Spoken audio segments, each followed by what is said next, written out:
Hello YouTube. Tamriel is full of interesting and weird places, and we've talked about many of them on this channel in the past, from the Graven Deep, Tamriel's Bermuda Triangle, to the city of Felinesti, a massive city built in a gigantic walking tree. Now, today we're talking about quite another interesting place, Tamriel's biggest zoo, at least the biggest that we're aware of. So, strap in as today we'll be talking about the Sil-Var Woad Zoo.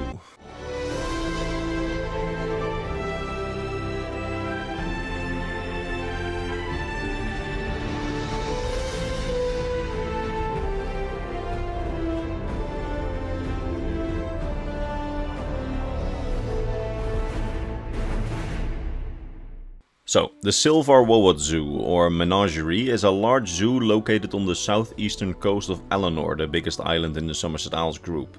It exhibits animals from all over Tamriel, from every corner of the continent. Now, while the zoo is quite impressive, I do have to give some really quick context. In the Elder Scrolls Online we can visit the zoo, and thus I got most of my footage for this video there. However, the quest at the zoo revolves around the animals having escaped their enclosures, so if the zoo seems a bit run down in the footage, yeah, it is. But it's the only footage that we have, unfortunately. Well, I mean, luckily, because it doesn't always happen that we even have footage of any place in the lore. Now, anyway. According to some of the in-game books that we can find, the Sil-Var Woad Zoo is actually one of the most popular places for high elves from all over the Somerset Isles to visit, with it being one of the top destinations for family trips for well-off high elves. The zoo in-game is quite limited in size, like almost everything in Elder Scrolls games, but in the lore it's quite massive, big enough to apparently walk around in for days. It has one of the biggest collections of exotic animals from all around the continent, and in the game we can see it has lions from elsewhere, and Cyrodiil, mammoths from Skyrim, dune rippers from Hammerfell, Etchateris from Northern High Rock, chubloons from Skyrim, mystical indrics from the Somerset Isles, and in the lore it apparently has many more animals. For example, I wouldn't be surprised if in the lore they had Morrowind's netches and quamas, for example, or gigantic wasps and crocodiles from Blackmarsh. As in the lore it's advertised as having animals from every corner of Tamriel, and we know that it's far bigger in the lore than what we see in the game, so wouldn't surprise me. Now, next to exotic animals, they also house some quite mundane, mostly cute animals in a small petting zoo in a separate part of the zoo. Their children seem to be able to interact with stuff like sheep, deer, and baby Etchateris, which are actually quite cute. Now, that being said, the zoo itself is owned by the royal family of Eleanor, who has opened it up to public visitation.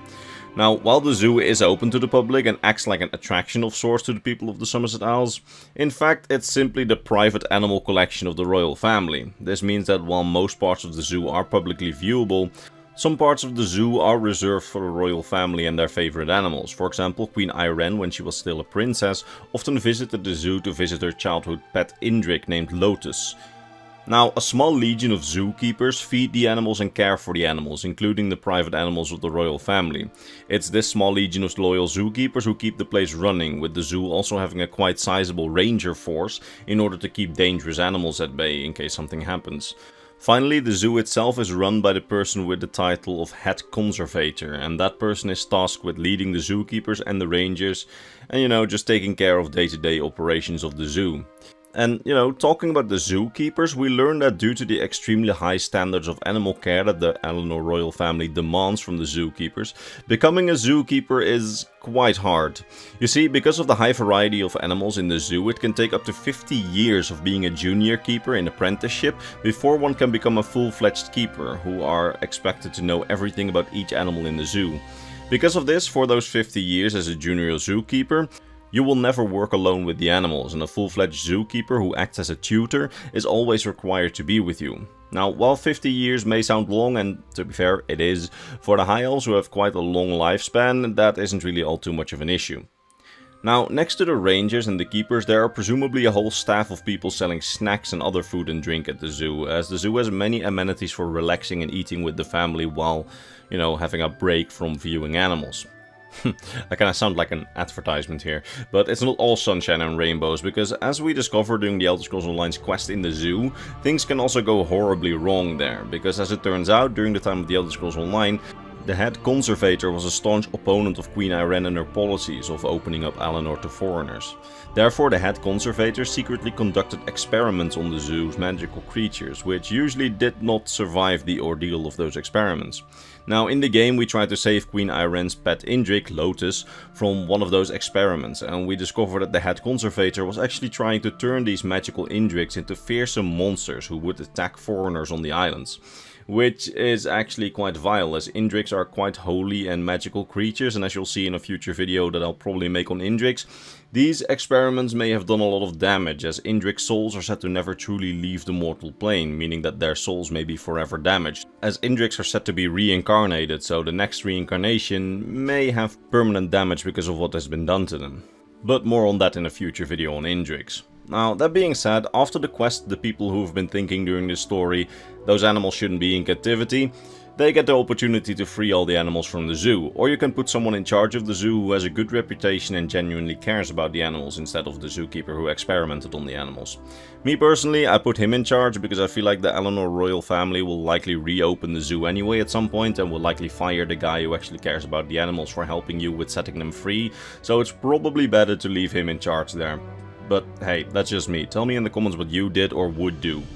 That said, we do know that after the Septim Empire conquered the Somerset Isles in the late Second Era, in the Third Era they renamed the place to Sil-Var Wood instead of the elvish Sil-Var Woad, and during the Third Era a town had formed in the region.